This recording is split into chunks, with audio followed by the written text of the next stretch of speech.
Assalamualaikum, ketemu lagi dengan Ibu Anata. Kali ini Ibu akan menjelaskan tentang mutasi kromosom.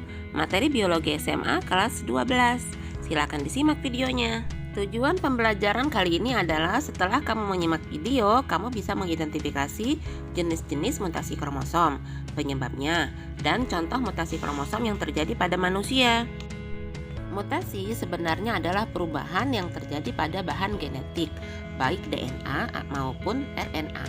Perubahan tersebut bisa terjadi pada taraf urutan gen, disebut mutasi titik, atau terjadi pada taraf urutan kromosom yang disebut aberasi. Organisme yang mengalami mutasi itu disebut mutan, dan agen penyebab mutasi itu disebut mutagen. Jenis mutasi itu ada dua, yaitu mutasi pada tingkat gen dan mutasi pada tingkat kromosom. Pada video kali ini, Ibu akan menjelaskan mutasi tingkat kromosom yang disebabkan oleh perubahan struktur kromosom atau perubahan jumlah kromosom. Yang pertama, mutasi akibat perubahan struktur kromosom. Secara definisi, mutasi kromosom itu diartikan sebagai perubahan atau kesalahan yang terjadi pada suatu kromosom. Kesalahan tersebut dapat terjadi pada saat proses mitosis atau meiosis yang sedang berlangsung. Berbeda dengan mutasi DNA di mana kesalahan terjadi pada segmen DNA. Nah, pada mutasi kromosom, kesalahan yang terjadi itu akan menyebabkan adanya perubahan pada seluruh kromosom itu sendiri. Mutasi akibat perubahan struktur kromosom itu sering terjadi ketika berlangsungnya proses pembelahan sel, baik itu mitosis ataupun meiosis. Hal ini terjadi ketika kromosom homolog saling berpasangan dan gen dalam kromosom saling berpisah. Lalu gen tersebut masuk ke dalam kromosom yang salah, atau gen tersebut menjadi hilang.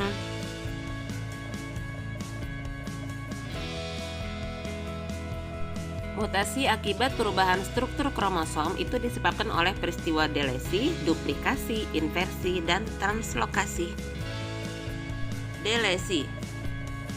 Delesi adalah hilangnya dua atau lebih nukleotida atau DNA yang berdampingan selama replikasi berlangsung.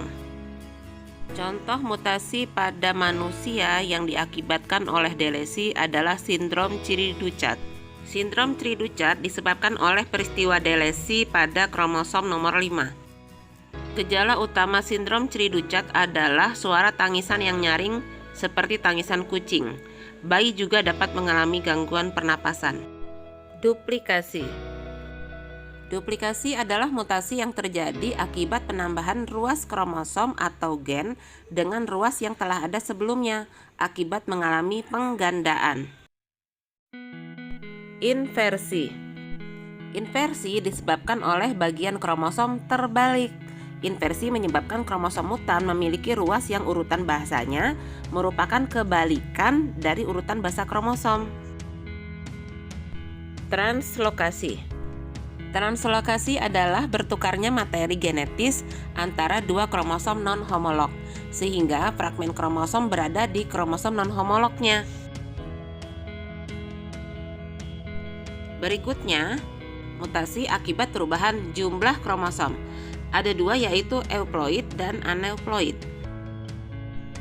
Euploid adalah perubahan pada seluruh set kromosom, seperti monoploid itu 1 genom, diploid itu 2 genom, triploid itu artinya 3 genom, tetraploid itu 4 genom, dan polyploid itu banyak genom. Polyploid itu ada dua. Yang pertama autopolyploid, yaitu yang terjadi pada kromosom homolog, misalnya pada semangka tanpa biji. Kedua, allopolyploid, itu jika terjadi pada kromosom non-homolog. Proses euploid itu terjadi karena faktor-faktor yang dapat mempengaruhinya, antara lain adanya pemberian zat kimia, misalnya kolkisin, kemudian penggunaan suhu tinggi, dan yang ketiga dekapitasi atau pemotongan. Penggunaan kolkisin dapat mempengaruhi pembelahan sel, khususnya menghalangi pembentukan gelendong pembelahan dan menghambat terjadinya anafase. Karena hal tersebut, maka kromatid tidak bisa berpisah menuju kutub yang bersebelahan. Aneuploid adalah penambahan atau pengurangan satu atau beberapa kromosom pada ploidi atau genom, sehingga kandungan kromosom di dalam nukleus bukan kelipatan dari jumlah haploidnya. Penyebab aneuploid adalah terjadinya anapase lag sehingga menyebabkan non-disjunction. Pada pembelahan sel kadang-kadang terjadi gagal berpisah atau non-disjunction. Gagal berpisah itu dapat terjadi pada meiosis, yaitu pada saat anapase.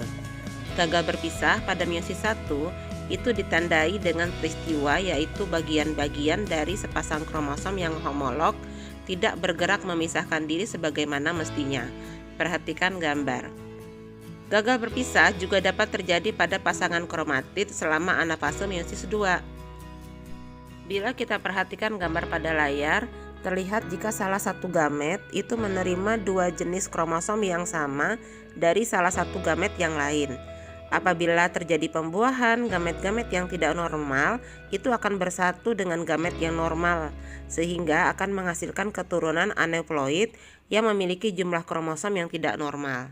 Susunan kromosom tubuh normal itu adalah 2N. Namun karena mutasi, maka susunan kromosom jadi berubah. Peristiwa aneuploid itu terjadi pengurangan atau penambahan kromosom. Ada yang kekurangan 1 kromosom atau 2 kromosom. Namun ada juga yang kelebihan 1 kromosom atau kelebihan 2 kromosom. Berikut jumlah kromosom aneuploid. Jika kehilangan 2 kromosom disebut nulisomi. Jika kehilangan 1 kromosom disebut monosomi. Jika kelebihan 1 kromosom disebut trisomi, dan jika kelebihan 2 kromosom disebut tetrasomi. Manusia memiliki jumlah kromosom normal diploid atau 2N, yaitu 46 buah kromosom, yang terdiri dari 44A atau autosom ditambah XX kalau perempuan, dan 44A atau autosom ditambah XY kalau laki-laki. Berikut adalah peristiwa aneuploidi pada manusia. Sindrom Down. Penderita sindrom ini memiliki 3 kromosom pada nomor 21, sehingga disebut trisomi 21. Pengaruhnya menyebabkan pertumbuhan mental penderita terhambat, berkurangnya ketahanan tubuh terhadap infeksi, dan tingkat kelangsungan hidup yang rendah. Sindrom Edward. Sindrom ini disebabkan oleh trisomi pada kromosom nomor 18. Sindrom ini mempunyai pengaruh terhadap hampir semua organ tubuh. Seperti halnya pada sindrom Patau, jarang ada bayi dengan sindrom ini yang dapat bertahan hidup hingga 1 tahun. Sindrom Patau. Sindrom lain yang lebih langka daripada sindrom Down adalah sindrom yang disebabkan oleh aneuploid pada autosom. Sindrom Patau adalah salah satunya. Sindrom ini disebabkan oleh trisomi pada kromosom nomor 13. Penderita sindrom ini memiliki ciri mata serius, kerusakan otak dan peredaran darah, serta langit-langit mulut yang terbelah. Bayi yang dilahirkan dengan sindrom ini jarang bertahan hidup lebih dari 1 tahun. Sindrom Klinefelter. Sindrom ini disebabkan oleh adanya gagal berpisah pada kromosom seks atau gonosom, sehingga setelah fertilisasi dihasilkan laki-laki dengan tambahan kromosom X, sehingga menjadi XXY. Individu dengan kromosom XXY adalah pria steril atau mandul. Badannya relatif tinggi, namun tidak memperlihatkan perkembangan pria seperti pundak yang lebar, pinggul yang kecil, layaknya pria pada umumnya. Memasuki masa pubertas, pada sebagian penderita, itu terbentuk kelenjar payudara layaknya wanita. Pria dengan sindrom Klinefelter memiliki pertumbuhan mental yang cenderung lambat. Akan tetapi, hal ini dapat sangat bervariasi pada setiap individu. Sindrom Turner. Wanita dengan sindrom Turner hanya memiliki 1 kromosom seks X, yaitu monosomi X. Secara genetis, penderita sindrom ini hanya memiliki kromosom 44A ditambah X0. Meskipun memiliki jenis kelamin wanita, ia tidak memiliki ovarium yang sempurna, steril atau mandul. Ciri seksualnya tidak berkembang dan cenderung lebih pendek. Individu dengan sindrom Turner umumnya memiliki tingkat kecerdasan yang normal. Berdasarkan tempat terjadinya, mutasi terbagi menjadi dua, yaitu mutasi somatik dan mutasi gametik. Mutasi somatik terjadi pada sel-sel tubuh. Jika terjadi pada embrio, maka akan menyebabkan cacat lahir, dan jika terjadi pada saat orang dewasa, maka akan menyebabkan kanker. Sedangkan mutasi gametik terjadi pada sel-sel gamet, maka akan diwariskan kepada keturunannya. Mutasi dalam mekanisme proses evolusi. Mutasi menyebabkan perubahan gen atau kromosom sehingga menimbulkan perubahan sifat pada tingkat sel maupun individu. Perubahan tersebut menyebabkan terjadinya variasi-variasi sifat yang menimbulkan keragaman suatu organisme. Mutasi yang terjadi terus-menerus menyebabkan keragaman tersebut akan meningkat dan dapat memicu terbentuknya spesies baru. Dengan kata lain, telah terjadi evolusi. Demikian penjelasan dari Ibu, semoga dapat dimengerti. Terima kasih dan sampai berjumpa lagi. Jangan lupa like dan subscribe ya.